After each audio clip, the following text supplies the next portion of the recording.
And this is the real chief, dyed in the wool on the 3rd of August 2016, Alameda, California. And we have a very, very lovely, warm, and dagnacious lady of character, diligence, and prestige with us this morning.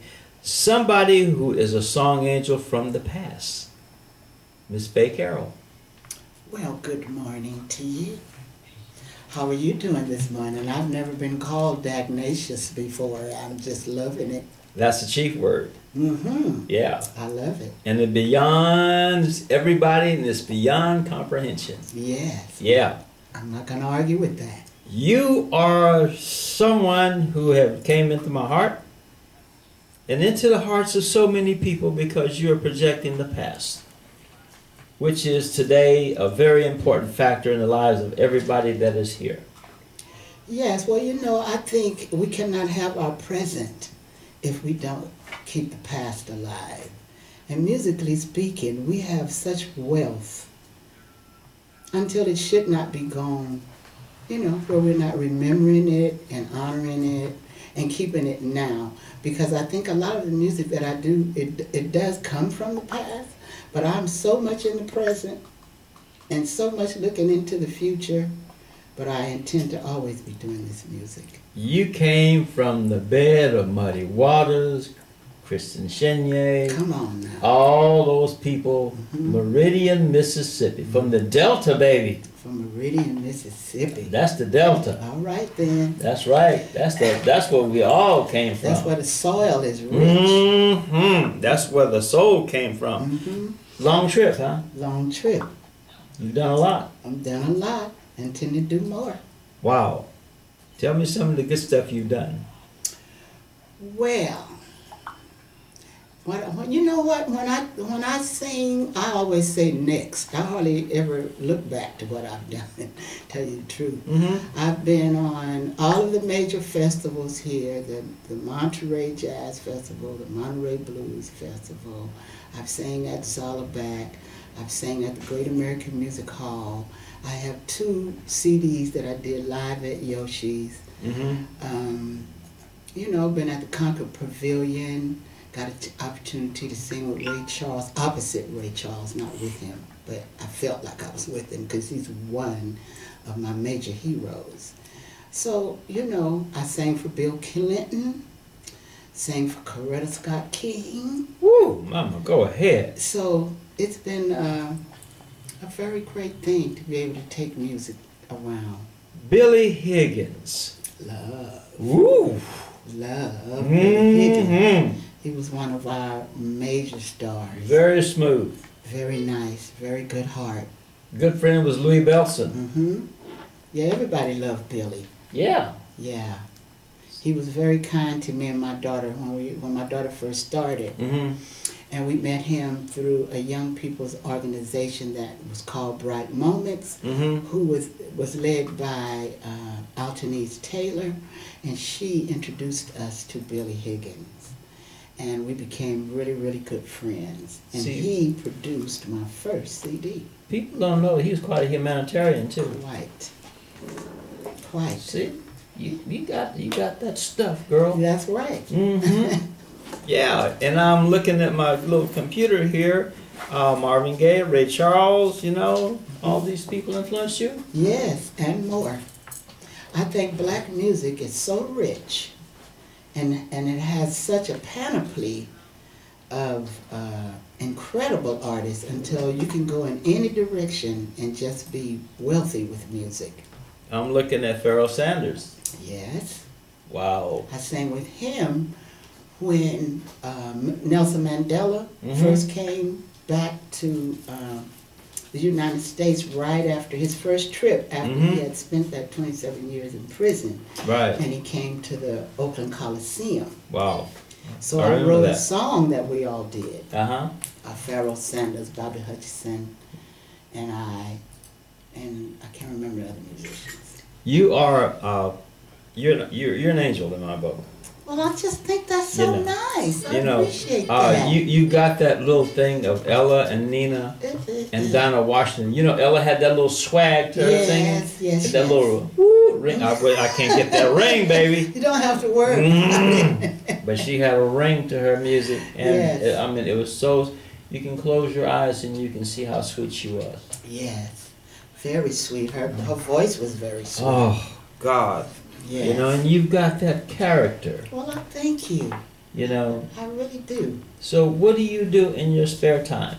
There is no spare time. I'm talking about your spare time that you're still working. Yeah, well, actually, stuff like what I'm doing right now. Okay. Come to the radio station, or go to a television station, or go speak to some children, or go teach some children. Oh, you got a class? Yes, I have a place we call the School of the Getdown, where we be getting down. Really? Yeah. Oh, yes. There's no sense in getting if you're not going to get down. Really? Yes. So we sing and have a lot of fun. Mm-hmm. And where is this at, in Oakland? This is in Berkeley. Berkeley? Yes. And you know what? We're listening. We're just running our minds and talking. You want to tell people about your schedule? Yes. Well, Sunday, September 18th, I will be at the Back Room. Back Room is 1984 Bonita Avenue in Berkeley. It's a place that just opened up. I was there once before, a month or so ago. And so we're going to go back there. And then, but before that, we're going to go to Cafe Stritch in San Jose, which is 374 South 1st Street in San Jose. I have a residency there where I just completed a tribute to Billie Holiday, and the next one is going to be August 27th, where I'll do a tribute to Dinah Washington, that is. And then September 10th, I'm going to sing all the cats.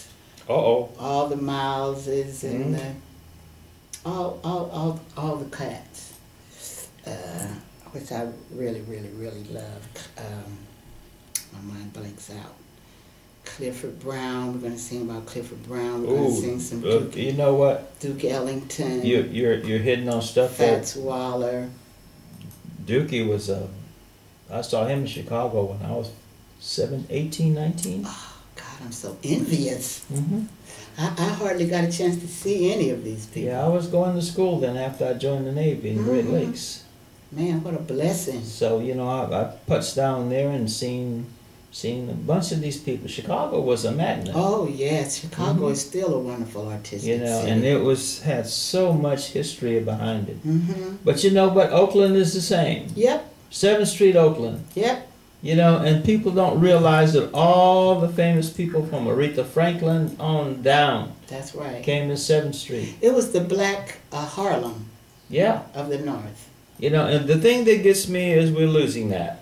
I know. Gentrification is closing Oakland down, and I tell people of color that you have to carry on and carry your history with you. You know, and I have a saying that my grandmother was like 101, 102 when she died. Yes. And I used to go into her cellar and listen to the Victrola. Wow. Yeah.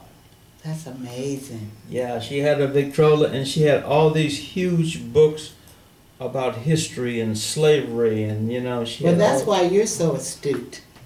Well, I had some good upbringing. I had a super good father. Yes. Oh, yeah. What a blessing. You know, my mom passed when she was 32.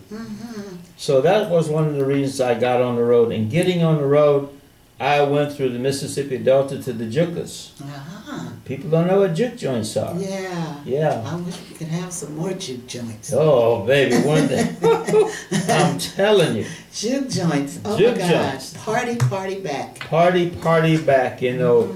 Let's see, I saw so many people that have just never made it to prominence that were really wonderful, beautiful musicians.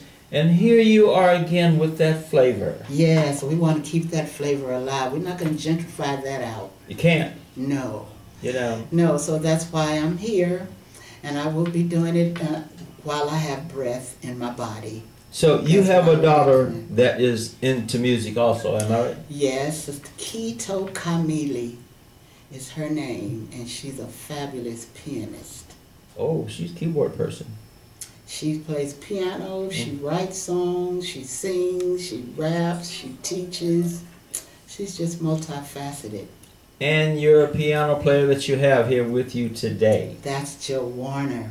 Joe Warner. Yeah, we've been together now for about 4 years. Smooth. And he is very, very smooth. Very He's good. a trickster in my book. You know that? He's something else now. Oh, he's a trickster. You know, if anybody loves Ahmad Jamal, Mm-hmm. Earl Garner, McCoy Tyner, Mm-hmm.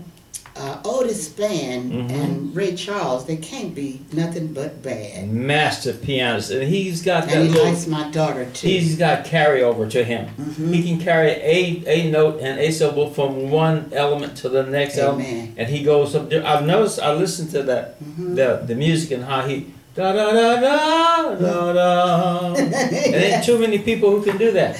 No, well, you know, this guy practices from morning, noon, and night, so it's no He just accident. got magic gold fingers. Yeah, it's no accident. No, And he works very at it. intelligent man. Very intelligent. Follows you very well. And very helpful, Uh huh. and a steward of this music. Wow, that's something. So for me, Mhm. when we met and I found out how much he really loves this music and Mhm. earnest to be, he's only 24 years old, Mhm. and to have the knowledge that he has and the dedication that he has, well, it was just a match made in heaven, actually. Well, you know what? When I heard your music and him in the background, I heard Horace Silver. Oh, well, that ain't a bad thought. Really? We love Horace Silver. He's got that little bang, you know, about like Horace used to. You go, he would carry from one musical level to another music and come back to the same thing, you know, I and love- then blend it all together. Horace Silver had a sound. Yes, he if did. if you hear his songs, then you know that's Horace Silver. Yep. I really, really love him. I love A Taste of Honey. Did I just teach my class a taste of honey? You are just too much. I love A Taste of Honey. We're just in tune on every level. This last session at the School of the Getdown, Mhm. we just learned a taste of honey. It's so incredible. Taste sweeter than wine. Much I will sweeter than return. wine. I will return. Oh, God, I didn't will that return just to make the your heart honey strike? and you. That's right. Okay. Veneer return. Mm-hmm. So now I want to tell you about the next gig I'm Okay. going to have. That's September the 10th, Mhm. and it's going to be called at the same Cafe Stritch, 374 South 1st Street in San Jose, September the 10th. Faye sings the Cats. So I will be singing all of the people that we call the Cats. Mhm. Who do you call the Cats? Well, who are you talking about? I am talking about people like Fats Waller, Miles Davis, Duke Ellington, Let me tell you something. Clifford Brown. Let me tell you something about Miles. Remember the Black Hawk? Mm-hmm. He blew into there. I was like, not 21 yet, 20-ish. And I had a girlfriend who was older than me. And we walked in there and we sat down. He blew in with his Cadillac. And he came in there and blew the place away and then walked out. That's Miles. Didn't say a word to nobody. 40 minutes of nothing but just blowing, honey. Yeah, straight up, huh? And the place was half empty because, you know, that was on a Friday night. Uh-huh. And the Black Hawk was synonymous with stuff like that. Yeah, I know when I first started singing, I had heard of the Black Hawk, and there was another place over there with, what's Jimbo's place? Jimbo's. Bop City. That's I right. heard of Bop City. That's right. And I heard of the Black Hawk. That's I was right. never, it was a little bit before my time, so I could never we get to talking go. about time? We're only 39 plus, Well, baby. Baby, I think I'm timeless, so I don't worry about it. Yeah. So you're gonna sing the Cats, you know, Yeah, I'm all the sing- people who were so intense, you know. Billy Strayhorn. Yeah, Yeah. you know, one of the other people that I really met and got to know while I was down in LA on recruiting duty was Arthur Pryside. Oh my God. Yeah. You done named all the names that blows me away. I got around as because the military put me there for 5.5 years, Mm-hmm. and I got into so much trouble down there. I bet. I was in so much trouble. You was having fun. I was having fun, and I got invited to just about everything and anything that you can name. Yeah. Roger Moore. I met Roger Moore. Okay. Who else? Sean Connolly. We had a good long conversation over a double shot of vodka. Yeah. And I was half blown out of my socks. And we're sitting there laughing in the Beverly Carlton Hotel, laughing and joking. And the people said, "Oh, you're kind of loud, Mr. Connolly." "Oh, the hell with it," he said. "Have a drink and get over it." Yeah. So we're gonna. I really got to talk about this SF Jazz before, because it's going to be my first there. I like that flyer. Thank you. You're gonna leave me there, aren't you? I'm going to leave you this, and I want you to tell other people to come to SF Jazz Center Friday and Saturday, December 16th and 17th. Shows at 8 and 10 p.m. nightly. Okay, where's it at? That's at 201 Franklin Street, San Francisco, California. Oh, I've seen that. I think you have seen that. Yeah. That's San Francisco's major jazz center. Right, I've seen that. Yeah. And then we're going to go, before that, our last time at Cafe Stritch, we're going to do Faye Sings the Blues. I'm going to do a night of nothing but the blues. Wow. And then the next time I come there, I'm going to do the Duke and the Lady, just Billie Holiday and Duke We're going to talk Ellington. about that when we come back from the Lord. We're going to take a short break here and give the people some time to absorb this good stuff that we're talking about. Love you, America. You know what? Faye Carol, virtuoso, lady of beauty, character, and prestige. And we're going to take a break here. This is the Chief. I love you very much. Thoughts of a Common Man. We're here for you. And we're back with Madame Faye Carol. I say Madame. C'est va. I vous laisse en français de Louisiane, mademoiselle. I love you so much. Well, I love you back. Mm-hmm. It's good to be loved. Yeah, love is like the one thing that we're lacking in our society today. Yes, you're right. We don't transcend love philosophically or physiologically, or we just do not transcend love. Yeah. And we were talking about the word me and I. Yes. Everything is me and I. All of our devices make it like that. Really? As well. If you're going to send an email, then you're just looking in one direction. You're not looking left or right. You're looking in one direction. If you're on your computer, you're looking in one direction. You're not looking, and you can't feel these machines. But actually, if I was talking to you, I could hear you and I could feel you. Yep. But if I'm just looking at some cold paper, I feel nothing. So consequently, as time has gone by, we've somewhat become desensitized, and we don't look left or right. We don't even know we have peripheral vision. It's just straight ahead, and it's all about moi. It's all about Oh my one, God. How sad, isn't it? the one. And it is very sad because it's so much wonderful things that happen when you're a we and when you're a us, as opposed to an I Or me. or me. So what this means to the public is that turn around, look around, hug somebody one day. Yes. You know, forget about me or I. Look at the masses. That's right. And this is what music is all about. Your music transcends this. You got to have a conversation. That's one of the things music was born out of, was togetherness. So when we come to an I or a me, then you're missing a great component of musical aggregation, because we could not have a Horace Silver group with just Horace Silver. We could not have Duke Ellington with just Duke Ellington. We could not have Count Basie with just Count Basie. We could not have James Brown with just James Brown. We could not have Tina with just Tina. We could not have any of the people that we revere in the singular form. They all played and sang together. They laughed and talked and ate together. They were on the road together. They went through happinesses together and degradation together and had strength together. Together is a huge word in the young people community today, because togetherness to them means Michael Jordan. Yes. It means a hoopty with big wheels on it that Yes. can't pass smog, Right. and it's materialistic today.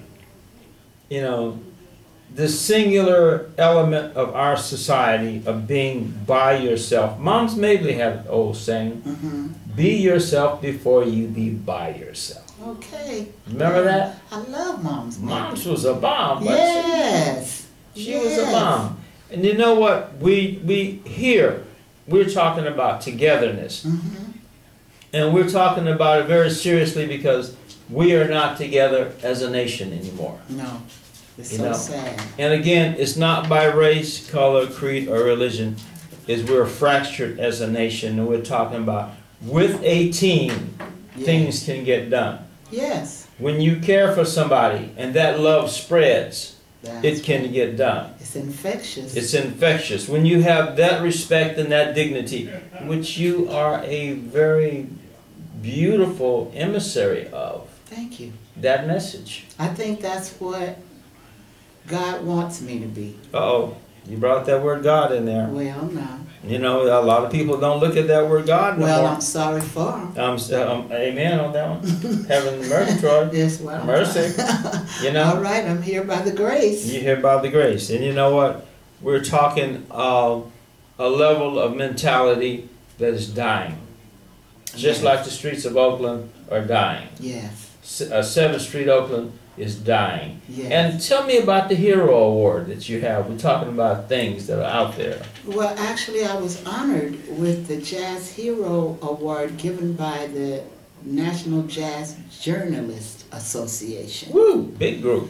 So I'm always surprised when people come to me with these kinds of things, because when you have your nose to the grindstone, you're not really looking for that. I hear you. But at the same time, it was so gratifying to know that somebody was noticing the hard work, the sacrifices, and the diligence that goes into being what I am. And that's a singer and an emissary of black music.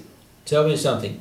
How did it feel to be at Monterey on the Jazz and the Blues Festival? What was that feeling that you had when you walked on stage? Well, it's exhilarating. For me, all stages are exhilarating. Was that adrenaline? Yeah, the adrenaline is going to be pumping. And you were probably blowing it good that day? And you done got yourself all prepared to do it. Oh my God. You know, I'm a big one for practice. Oh, okay. So have you prepared yourself? And that's how you prepare yourself, is to go and be practiced up and prayed up. And then it's a privilege to be on any stage. Wow. So to be able to walk up on a stage and see massive amounts of people is something else. I remember that feeling walking on the stage at the Beverly Carlton Hotel in Beverly Hills and seeing Conrad Hilton and everybody there at the Navy League.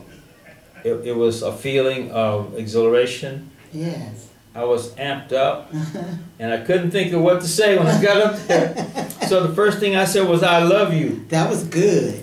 And the place erupted, and you know what? Those kinds of attitudes as an artist probably resonates throughout everybody that you come in contact with. And I applaud you for that. You know, that feeling that you give. I was in the dark listening to some of your music the other night, and I figured I was tired. And now, I was just a little bit bummed out about today. Things didn't go right. Yeah. So I was listening to some of your stuff, and I went online and listened to some things, And you are a ringer. I don't mean like a ringer, like everybody say a ringer. But you got that little swag like Ella Fitzgerald got. Hello. You are a composite of so many people and I closed my eyes and I was listening, and I had to go back again and go, okay, let me play that again, you know. And I mean, what's happened that more people don't follow you? Well, you know, I'm not in the commercial loop. I'm not 16 and naked. Say that again. No, we don't want to get naked. No, we don't. Like they do today. And I'm not. Yeah. I'm not. And I like waking up every morning owning myself. I'm not obligated to anybody. So it's a little bit more challenging when you're not hooked up into the commercial entities that are going on. So, it's always just been me and the people. So, you know, I just value what I have and try to stretch and come to people like yourself who have avenue to reach more people, and in hope that every day that I'm going to be able to reach more people. I've been privileged to go over the world. You are telling people to be individuals. Yeah. That's a big order. Well, you know, they have this thing. If you want to do it, that's what you have to have. Well, you know, they have this thing I call being clannish. And where do you get being clannish? Somebody owns you. Yeah. The music business is not nice. No, it's not. You know, it's very dirty. No, that's why I say I wake up every morning and I own myself. That's a big statement to make. That's a humongous statement. And I've been doing it for years. As Edward R. Murrow used to say. And that's the truth. And that's the truth. You remember that, don't you? Oh my God. You know, and owning yourself is heart filling. You feel better about yourself. Yes. When somebody does not control you. That's exactly. And the music business is very controlling. One particular group that I don't want to mention no names because I also don't put no names out there. They looked up and they had sold over 1 million records and they were broke. Everybody made money except them. That's the business. That's the business. If you're not careful. If you're not careful. So you got to be astute in everything from finances to whatever in the business. You got to be your own business person. Absolutely. Okay? Absolutely. So what do you say to young people who are jumping in and signing these mega contracts, not knowing what they mean, what's said in them, and they don't read the fine print, and they don't hire an attorney? What do you say about people who are just going to jump in and be famous overnight? It's not going to happen. You're just going to jump into a deep hole. Oh, an abyss, in other words. An abyss. Yeah. Because you need to go and do some research. Yeah. You need to read. You need to speak to other people who've gone through it. And realize that it has a history. So if you go and research and you find out about it, then you will know that you need a lawyer. Then you will know that you need to have some kind of common sense. And that nobody gets something for nothing. Right. You know, so if you're going to be with the conglomerates, then the conglomerates are known to eat you up. So if you're not going to be eaten up, then you have to be fueled by information. You have to take time to get information. Look at Sly as an example, am I right? Yeah. Yeah. God was good to him. Yes. 70 years old, it came back to make something out of it that he had fought for years. But everybody's not going to be that much of a winner. Most people aren't. Most people aren't. I remember Bobby Blue Bland said, when you go into the business and you go without your eyes being open, so to speak, I can't quote what he said, but this is so long ago, that you become a loser in the beginning. Yeah. Sam Cooke did the same thing. But Sam Cooke ended up owning his stuff. He ended up owning. See, he that's was one of the first people. That's right. Who owned his stuff. That's right. Him and Ray Charles. Him and Ray Charles. Come on. D2, who challenged the industry. Yes. So, and you know what? That's what you have to be, a challenger. You know what? I was in Vietnam, and on the side of this temple, I saw something that really resonated, and it still sticks with me today. It said, there are those of us who live the challenge life. And then there are those of us who live and let life challenge us. Ooh, that's and it said, lo, that I am a challenger. My days may be shorter, but they're oh so sweet. Oh, baby, aren't they? Aren't they? When you challenge and you stand for yourself, and you don't become a groupie, Right. you know, then you become an autonomous individual with your own mind. And that's what you are. And that's what I've always strove to be. Oh my God. That's what I've tried to teach my daughter to be. You know, because she is so talented. So very, very talented in this world that you were just describing, this business that eat you up. You're right. So if you don't have a sense of who you are and what you are and from where you've come, then you're just going to be fodder. Okay, I'm going to throw something at you. Throw it. Where do you derive your strength from? From God, from my parents, from the spirit of my ancestors, and myself. I see that you're a very well put together woman psychologically. How and who developed that, and where did that all come from? Well, I think it was a combination of things. I'm from Meridian, Mississippi. Hardcore life. I was taught by my grandmother, who was the teacher there in Meridian, Mississippi. And you know, at that time, teachers was everything. Right. And she valued education so much. So she taught me. Wait a minute. Whoa. I got to cut you off here a minute. What is that last cliche that you said? Valued education. So much. So much. So if you came home, you had to bring good grades and an understanding of that, not just good grades. You have some understanding of that, of what you have learned. What do you think about the dropout rate here in Oakland, in high school, and especially in the minority community? Oh, it's hideous. It's hideous.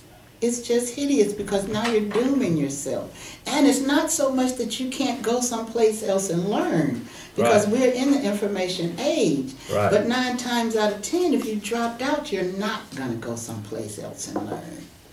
Wow. And then you're going to be a throwaway person. Oh.